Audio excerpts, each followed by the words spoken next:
Introducción, SEO negro. Por favor, no me pegues.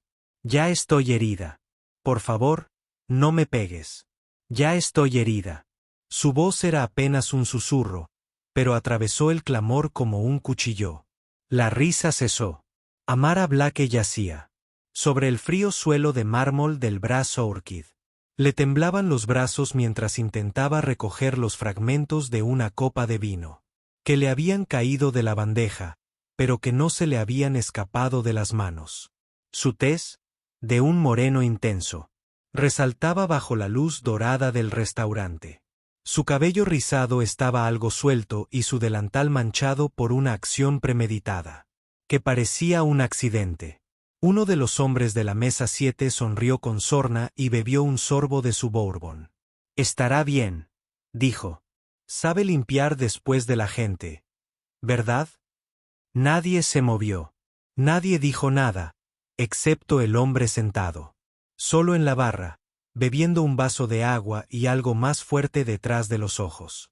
Él y Cortés ya había escuchado suficiente. No se dieron cuenta de que el hombre del elegante traje gris no era simplemente un empresario cansado que salía a cenar. Era el multimillonario director ejecutivo de Cortés Hospitality Group, una de las empresas más importantes en el sector de la restauración de alta gama. No solo observaba, sino que también recordaba. Porque Eli ya había visto esta escena antes, no en un restaurante, sino en una clase, en salas de juntas, en hospitales, en juzgados. La pequeña dosis de vergüenza, el ruido grosero. La gente aconsejaba a las mujeres negras que sonrieran para disimular o lo perderían todo. Pero el incidente no fue simplemente otra historia de personas negras que se ignoró. Este fue el momento en que todo cambió. Quédate aquí si alguna vez has sentido que el ego de alguien más era más importante que el tuyo. ¿Qué va a pasar después? No lo verás venir. Si te interesan historias como estas, historias reales, experiencias crudas y grandes transformaciones, asegúrate de seguirnos aquí en Edenworth. Damos visibilidad a las cosas que no se ven ni se oyen y a las personas que no se callan. Volvamos a aquella noche. La noche en que la súplica silenciosa de una camarera desencadenó una reacción que sacudió a la ciudad. Y todo comenzó con una frase pronunciada entre lágrimas. «Por favor, no me pegues. Ya estoy herida». Amara Blake ya había aprendido a mantenerse entera mucho antes de aquella noche en el Brass Orchid. Tenía 26 años y pesaba más que la mayoría de las personas de su edad. No en la espalda, sino en el pecho, en el silencio entre los sueños y la vida. Cada día, se levantaba a las 5:30 de la mañana en su apartamento de una habitación en el sur de Atlanta. No era gran cosa, pero era suficiente espacio para ella y su madre, que llevaba más de un año sin poder caminar sin ayuda. Amara sabía desde hacía tiempo que nadie las iba a ayudar. Y a la esclerosis múltiple no le importaba el dinero. Su padre murió cuando ella tenía 13 años. Cáncer, rápido y cruel. Su madre, que había sido maestra y tenía una risa contagiosa, se había ido deteriorando cada vez más debido a la enfermedad y la preocupación. Amara tenía 2 trabajos. De día, trabajaba en una floristería y de noche, en la tienda Brass Orchid. Sus amigos le preguntaban, ¿por qué no hacía algo más sencillo, algo más fácil? Pero no lo entendían. No se trataba de perseguir la ambición. Se trataba de pagar el alquiler, de guardar las pastillas en el organizador de la encimera de la cocina, de asegurarse de que no faltara la luz y de que hubiera suficiente dinero para comprarle a su madre su té favorito, ese que huele a limón y manzanilla. Y, de alguna manera, sonreía a pesar de todo. No una sonrisa fingida, sino una sonrisa genuina, de esas que te hacen pensar que todo está bien, incluso cuando no lo está. La gente notaba el brillo de sus ojos. Siempre le decían cosas bonitas. Le comentaban, deberías ser modelo. Oh, eres demasiado guapa para trabajar de camarera. como si la belleza debiera eximirla de ese trabajo, pero la belleza no pagaba. Las sillas de ruedas ni las facturas médicas atrasadas, ni la llanta pinchada de su Honda Civic 2007, así que seguía volviendo cada noche con el delantal anudado, el pelo recogido y los zapatos un poco gastados, pero aún brillantes. Recordaba los pedidos como un robot y nunca anotaba nada. Antes incluso de que se lo pidieran, sabía cuando alguien necesitaba otra copa. Escuchaba, sonreía y la animaba. Y nunca mostraba lo cansada que estaba en realidad. Hasta esa noche. Cuando el mundo te sigue echando peso encima, basta un empujón descuidado para que todo explote. Y eso fue lo que le pasó a Amara. No era simplemente una camarera que cometió un error. Era una mujer que había tenido demasiado durante demasiado tiempo. Alguien finalmente había llegado demasiado lejos. Venían todos los viernes por la noche sin falta. La mesa 7 no era solo una reserva. Fue todo un espectáculo. 4 hombres, con sus 40 o 50 segundos de fama, ataviados con trajes entallados y relojes llamativos, riendo a carcajadas. No solo eran ricos, sino de esos que se creen con derecho a todo, incluso al tiempo, el espacio y la dignidad de los demás. Charles Brewster era el líder del grupo, un importante inversor inmobiliario. Antes había sido socio. Atleta ilegal que aún recordaba sus días de gloria como si hubieran sido ayer. Hablaba demasiado alto, no daba buenas propinas y trataba al personal de servicio como si fueran extras en su propio espectáculo. Martin King, un vendedor de inversiones con una sonrisa falsa y una lengua afilada, se sentaba a su lado. Luego estaba Ben, cuyo apellido Amara nunca entendió. Era callado, pero siempre se reía de los chistes peores. Y por último, pero no menos importante, Tras Simmons, el más joven, intentaba encajar imitando a los demás. Constantemente pedían whisky de primera calidad, filetes poco hechos y un servicio excepcional. Pero lo que realmente querían era sentirse poderosos. Amara había aprendido a prepararse para su llegada. Las bromas comenzaron poco a poco. Cosas pequeñas como su sonrisa, sus caderas y lo exótica que se veía. Luego empeoraban. Cuando Charles pidió más pan, supuestamente la apodó Azúcar Moreno. Martín le preguntó si había vuelto a bailar. No como una stripper, por supuesto, más bien como cosas tribales.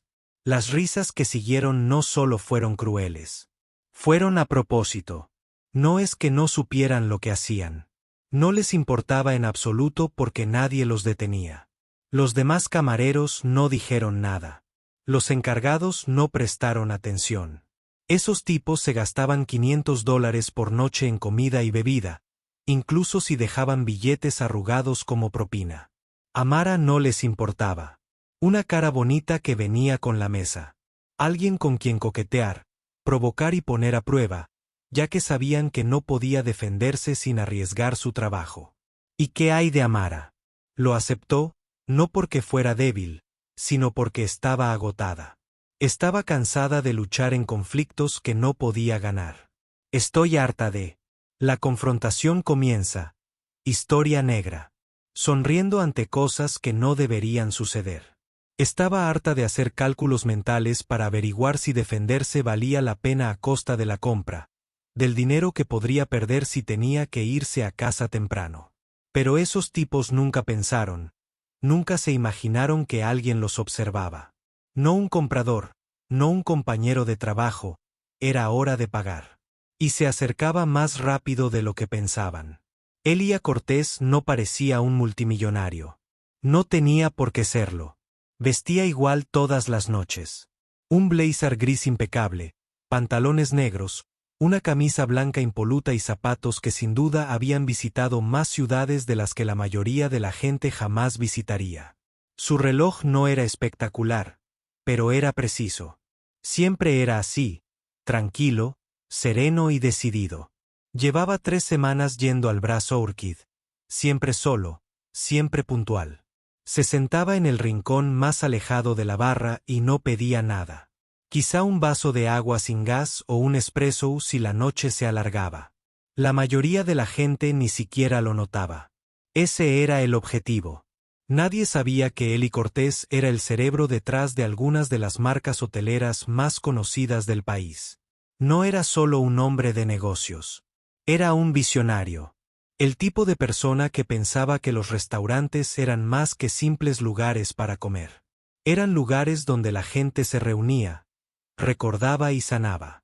Convirtió las zonas comunitarias en elegantes restaurantes. Pero con el tiempo, se cansó de las hojas de cálculo y las ruedas de prensa. Sabía lo que ocurría gracias a las cifras. Nunca le informaron del motivo. Hizo algo que ningún otro director ejecutivo en su puesto había hecho antes. Se infiltró, no para lucirse, no para las cámaras ni para los clics, sino simplemente para percibir los lugares, para ver cómo actuaba la gente cuando creía que nadie importante los observaba. Eligió el Brazo Orchid porque había oído hablar bien de él. No de la comida, que era excelente, sino de cómo ciertos clientes trataban al personal y qué hacía la gerencia al respecto. Entonces vio a Amara. Le hizo pensar en su madre, que había fallecido. La misma elegancia. La misma postura que proclamaba, hoy no me quebraré, pase lo que pase. La vio mover bandejas.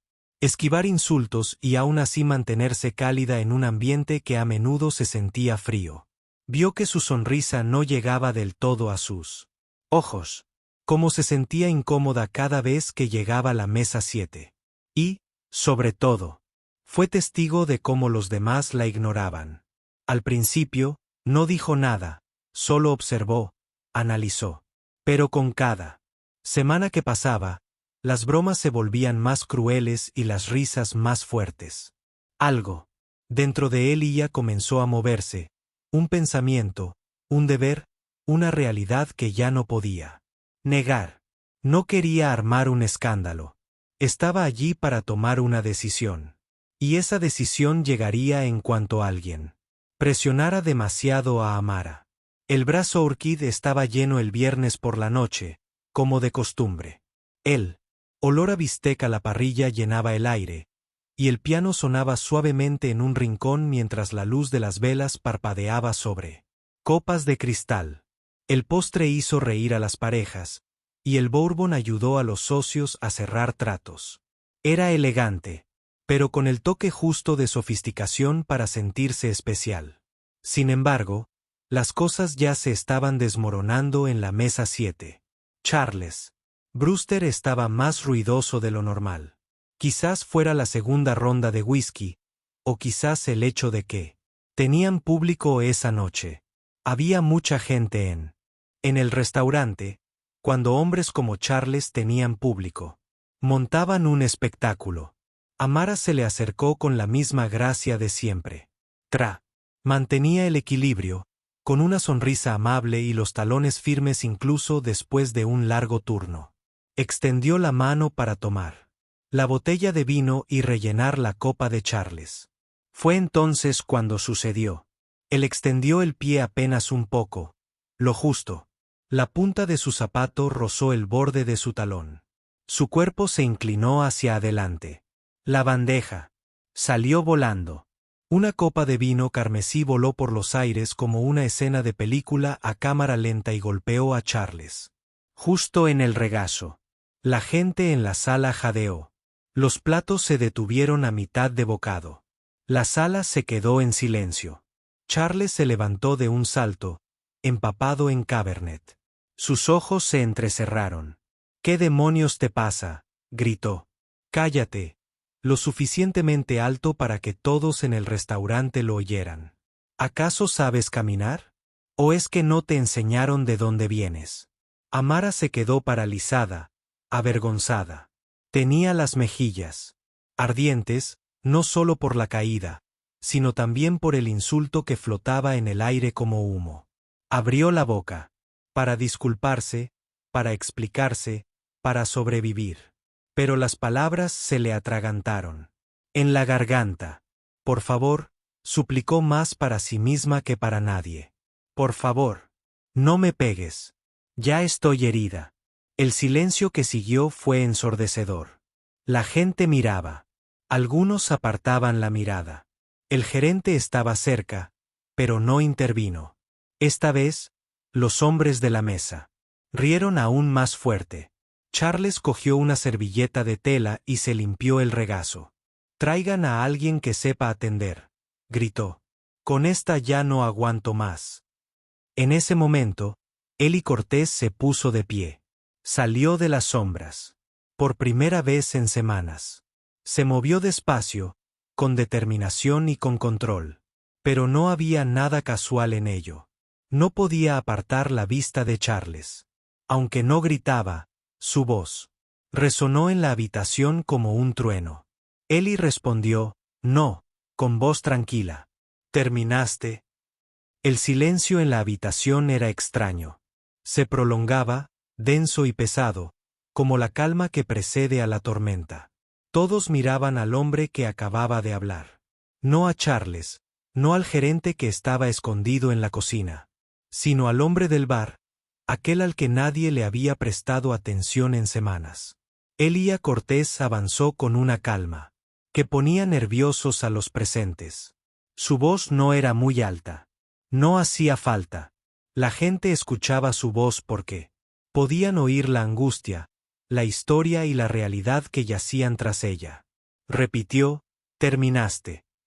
Y ahora estaba a solo unos pasos de Charles.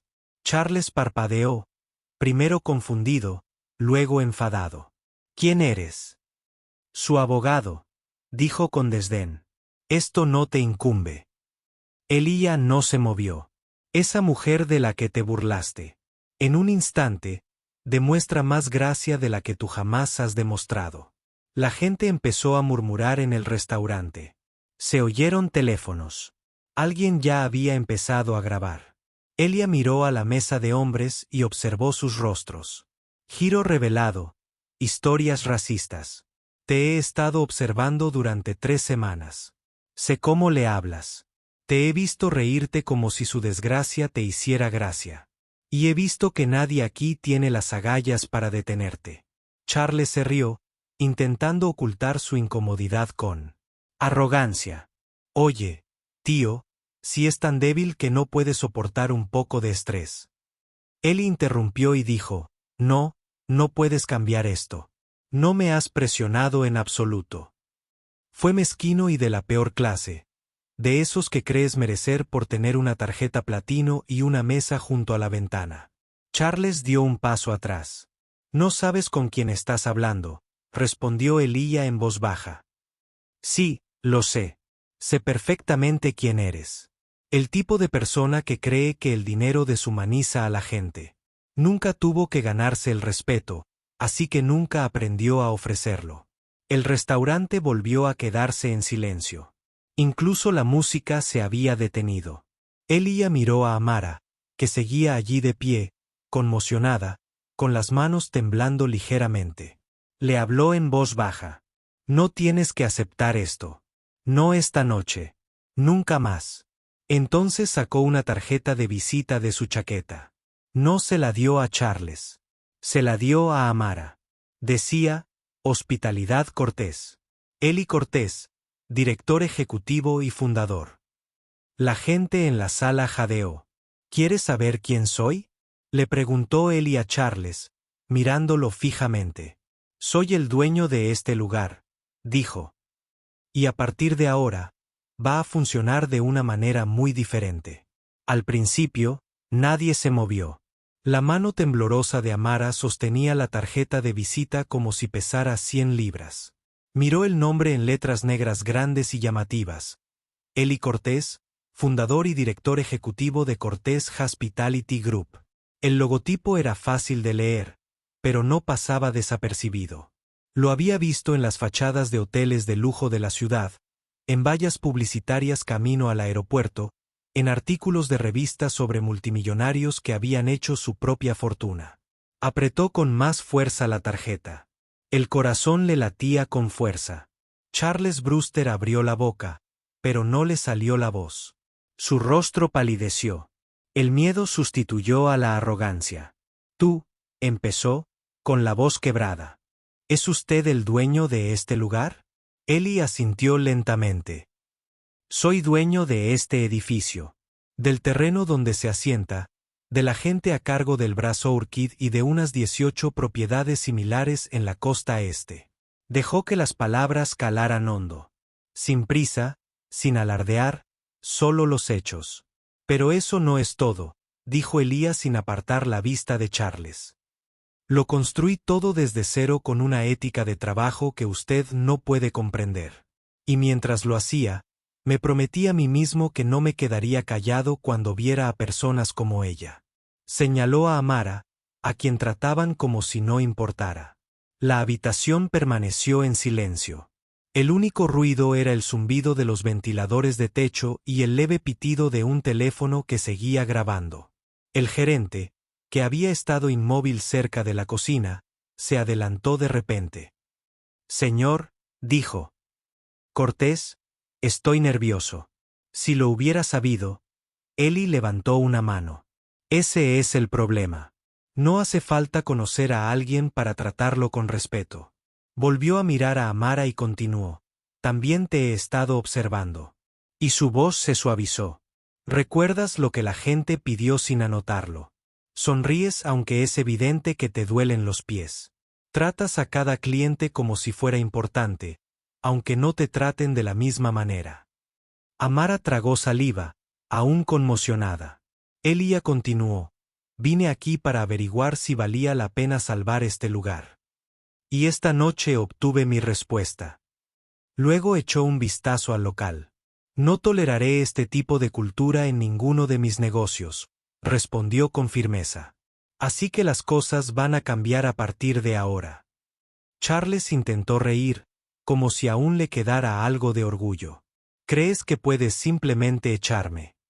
Eli lo miró fijamente durante un largo rato. No. Sí, puedo. Eli Cortés desarmó a un hombre que se creía el amo del mundo sin gritarle ni golpearlo. Lo hizo recordándole quién realmente tenía el poder. El Brazo Orchid no abrió al día siguiente. El letrero en la puerta principal que decía cerrado por evento privado permanecía en silencio. Pero no había nada más. Un evento, sin invitados, sin música. Solo una reunión. Una que cambiaría la vida de todos los que trabajaban tras esas paredes. Amara estaba sentada en una mesa, junto a la ventana, con las manos entrelazadas sobre el regazo. La noche anterior aún le parecía un sueño. La caída, el insulto, la pelea y la tarjeta. Esa tarjeta. Ahora estaba sentada frente a el mismísimo Eli Cortés, no como una camarera o un ruido de fondo, sino como una mujer a la que estaban prestando atención. Elías comenzó con voz tranquila y firme. No estoy aquí para dar sermones. Estoy aquí para arreglar las cosas. Observó el comedor, que estaba vacío. El local era precioso, con detalles dorados, mesas de terciopelo y madera pulida.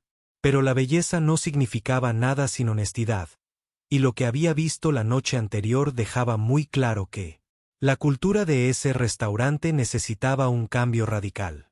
Eli, no sé ni qué decir, murmuró Amara, aferrada a la tarjeta de visita como si fuera un tesoro. No pedí nada, asintió y respondió. Lo sé. Por eso quiero que me ayudes a arreglar esto. Ella parpadeó.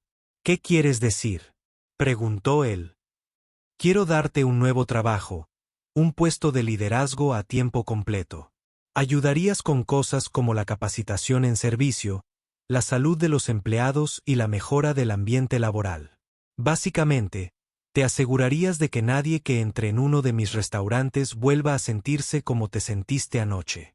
Amara lo miró. Pero no soy lo suficientemente buena. Nunca lo he sido, la interrumpió Elías en voz baja. Has liderado sin un título durante años.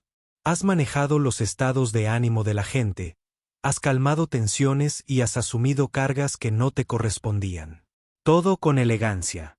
Se inclinó hacia ella. Eso es lo que significa ser un líder. Yo puedo enseñarte el resto. Los ojos de Amara se llenaron de lágrimas y bajó la mirada hacia la mesa, sintiéndose demasiado abrumada. Eli dijo, una cosa más. Conozco a tu madre. Quiero que sepas que su redención y reforma, mesera negra. Se pagarán los medicamentos y los gastos de la atención domiciliaria. De ahora en adelante, eso no es regalar dinero. Es invertir. Cuando ayudamos a una persona, ayudamos a toda la comunidad. Se tapó la boca con la mano porque sus sentimientos la abrumaban. ¿Por qué yo?, preguntó finalmente. ¿Por qué yo? Hay tantas personas a las que podrías ayudar. Eli la miró fijamente a los ojos. Porque no te quebraste, comentó. Y, aún más importante, te aseguraste de que nadie más a tu alrededor lo hiciera. Y así, después de que pasó la tormenta, la vida de Amara Blake cambió de una manera que nunca había imaginado. No con mucho ruido, no con titulares, solo con dignidad y una puerta que finalmente le habían permitido cruzar. Todo comenzó con un video. Una clienta que estaba sentada al fondo lo había filmado todo. La caída de Amara, los comentarios de Charles y la reacción tranquila pero firme de Elías. No pretendían que se hiciera viral. Pensaban que el mundo necesitaba ver lo que era mantenerse firme. El video se había viralizado por completo por la mañana. Consiguió más de 5 millones de visualizaciones en menos de un día. 27 millones al final de la semana. ¡Ay!, decía, por favor, no me pegues. Ya estoy herida. Ella dijo. Entonces, este director ejecutivo lo interrumpió todo. Hubo muchos comentarios. Su dolor también era el mío. Ojalá alguien hubiera defendido a mi madre así. Finalmente, alguien usó su poder para el bien. Los presentadores de noticias lo retomaron. Se habló de ello en podcast. Se mencionó en programas de entrevistas. Pero la cacofonía de los medios no importó tanto como la resonancia en los corazones de la gente. Los profesores lo ponían a sus alumnos en clase de ética. Los empleadores lo utilizaban en reuniones con sus empleados para hablar de justicia y empatía. Se ponía antes de los sermones en las iglesias. Los centros comunitarios lo compartían como si fuera un incendio. Esta no era solo una historia de personas negras. Era una historia para todos. La historia de ser invisible hasta que alguien elige verte. La historia de renunciar al orgullo para vivir. La historia de la angustia que se convierte en fortaleza cuando alguien tiene el valor de decir no. Este es el final. Amara quedó asombrada por las cartas. Muchas al principio, luego cientos, luego decenas de miles. Camareras de Texas que comentaban: nunca pensé que podría decir nada. De jóvenes negros de secundaria en Detroit que decían: tu fortaleza me mostró cómo podría ser la mía. De hombres que decían que se reían de chistes como los de Charles y que no se daban cuenta de lo malos que eran. Mujeres de 60 y tantos años que decían: he estado esperando toda mi vida a que alguien dijera lo que él dijo. Eli no dio ninguna entrevista. No tenía que hacerlo. No dijo nada. Las imágenes hablaron por sí solas, pero entre bastidores, ya estaba intentando cambiar toda su cadena de restaurantes de arriba a abajo con la ayuda de abogados, gerentes y expertos en capacitación de personal. Ya no se trataba solo de un lugar. Se trataba de un grupo de personas. Amara, por otro lado, intentaba vivir su vida en paz. Pero era imposible. Permanecer anónima cuando tu rostro se convertía en un símbolo de fortaleza. Aún así, nunca actuó como una heroína. Simplemente me levanté, le dijo a un reportero de la zona. Me dejó hacerlo. Y a veces eso es todo lo que se necesita. Un acto de valentía. Una voz que no se calla. Una persona que sabe lo valiosa que eres cuando nadie más lo sabe. 3 meses después, las puertas de Brazour Kids se abrieron de nuevo. Pero ya no era el mismo lugar. Los uniformes rígidos, el terror silencioso tras las sonrisas y la regla implícita de que el cliente siempre tenía la razón, incluso cuando era grosero, habían desaparecido. La luz se había atenuado. En lugar de una lista de reproducción programada, ahora tocaba un quinteto de jazz local. Había plantas nuevas junto a las ventanas, y el aroma a lavanda y melisa reemplazaba el fuerte olor a privilegios. Pero el cambio más significativo se encontraba justo en la puerta, donde la placa con el nombre de la nueva gerente brillaba tenuemente. Amara Blake, directora de experiencia del cliente. Ya no llevaba uniforme. En su lugar, vestía una blusa verde oscuro, su color favorito, con pantalones impecables y un prendedor que decía, «Te vemos». Su sonrisa era la misma, pero algo tras ella había cambiado. Ya no era forzada. Era genuina. Eli le había dado más que un nombre. Le dio la capacidad de transformar el significado de la hospitalidad, no solo con estándares de servicio, sino con corazón. Bajo su dirección, la capacitación del personal ahora incluía lecciones sobre inteligencia emocional, conciencia de los prejuicios, y cómo lidiar con la grosería sin perder la dignidad. Todos los nuevos empleados pasaban por una inducción que les enseñaba no solo las reglas, sino también cómo llevarse bien con los demás, sobre amabilidad, sobre valentía. Colocaron un muro de sugerencias cerca del baño para que los clientes pudieran dejar tarjetas de agradecimiento a los camareros. Se llenó. En una semana, las propinas aumentaron. La rotación de personal disminuyó. ¿Y los clientes habituales? Los buenos se quedaron. Invitaron a sus amigos. Los malos ya no se sentían bienvenidos. No porque nadie les dijera que se fueran, sino porque sabían que algo había cambiado. Los juegos de poder ya no funcionaban aquí. Una joven camarera, nueva en el trabajo, derramó sopa en la manga de una clienta una noche por accidente. Se quedó inmóvil y su rostro se llenó de miedo. Amara se acercó en silencio, le puso una mano en la espalda y luego se volvió hacia la clienta con calma y elegancia. «Está aprendiendo», añadió Amara. «Y aquí cuidamos de nuestros estudiantes», asintió la clienta, sonrió y pidió otra servilleta. «Sin dramas, sin gritos, simplemente lo entendemos». Más tarde, la chica dijo, «Gracias.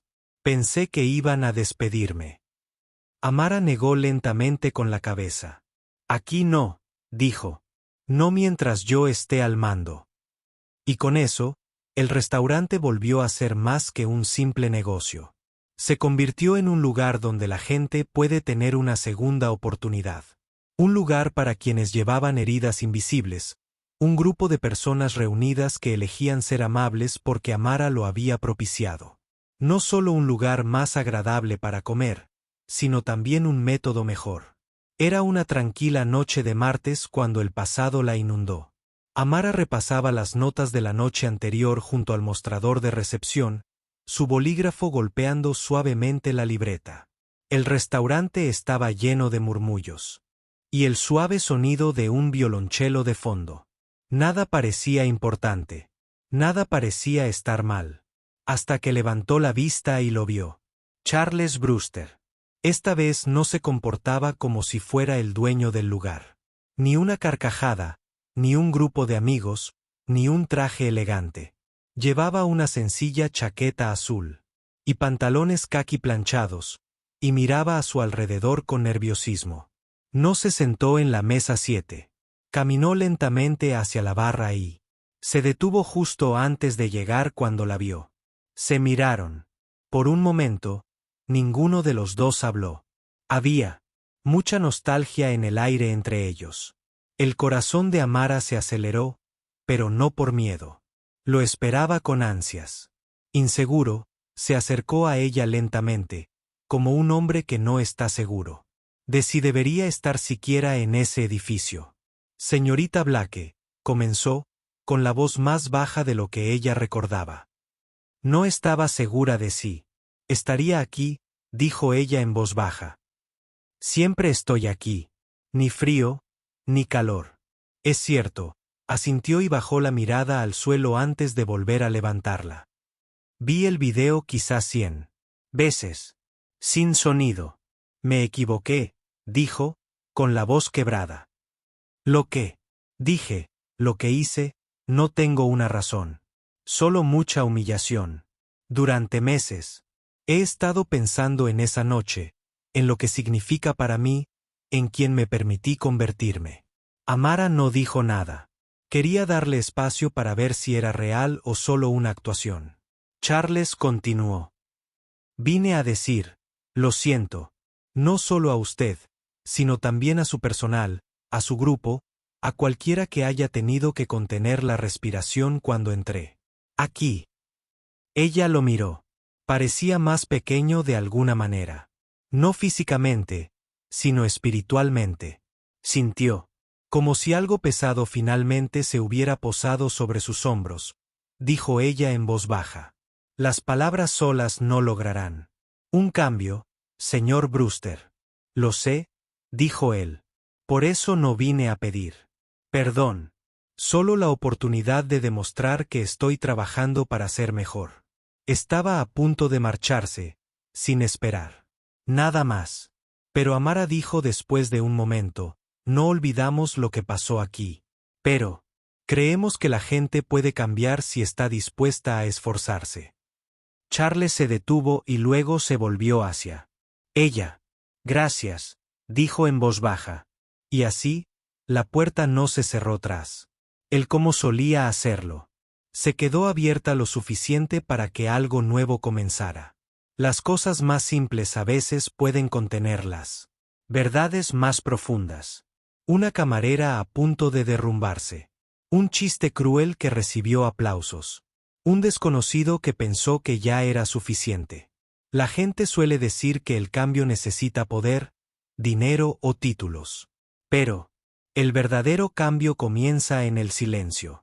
En el momento previo a que alguien diga algo, en la decisión de ver a una persona. Por quién es, no por su estatus, salario o antecedentes. La historia de Amara no fue la única. Se trataba de todas las personas que no vemos a diario. La persona en el supermercado con la que nadie habla. El conductor del autobús que nunca escucha un gracias. El conserje que limpia. Después de que la gente lo ensucie sin que nadie se dé cuenta. Las personas que solo notamos cuando se equivocan, pero no cuando hacen algo bueno. Amara no fue salvada por Elia Cortés. Él simplemente les recordó a todos los que lo veían que no proporcionamos dignidad. Es algo que todos ya tienen. ¿Y Amara? Ella nos enseñó algo mucho más importante. Que la gracia no significa guardar silencio. Y la fortaleza no siempre significa gritar. Puede ser como mantenerse firme después de caer cuando te han dejado ir. Sonreír y ser amable, incluso cuando el mundo no ha sido amable con nosotros. Todos tenemos heridas que nadie puede ver. Así que la próxima vez que nos sentemos a la mesa, entremos a una tienda o veamos a alguien en línea. Tomémonos un momento para recordar que no sabemos por lo que está pasando. Podemos, sin embargo, elegir ser un poco más amables. Este es un recordatorio para ti, para mí y para todos los demás. Nuestras acciones tienen consecuencias. Que una sola voz puede alzarse contra la injusticia. Que ver a alguien no es una señal. Es algo que debes hacer. Y si esta historia te conmovió de alguna manera, aunque sea un poco, no te detengas aquí. Para demostrar que te importan las historias, dale a me gusta. Deja un comentario y cuéntanos qué parte de la historia de Amara te conmovió más. Y si aún no lo has hecho, suscríbete a Hidden World, donde mostramos cómo personas comunes y corrientes pueden lograr cosas increíbles. Porque demasiadas personas olvidan cuánto valen las personas. Nosotros lo recordamos.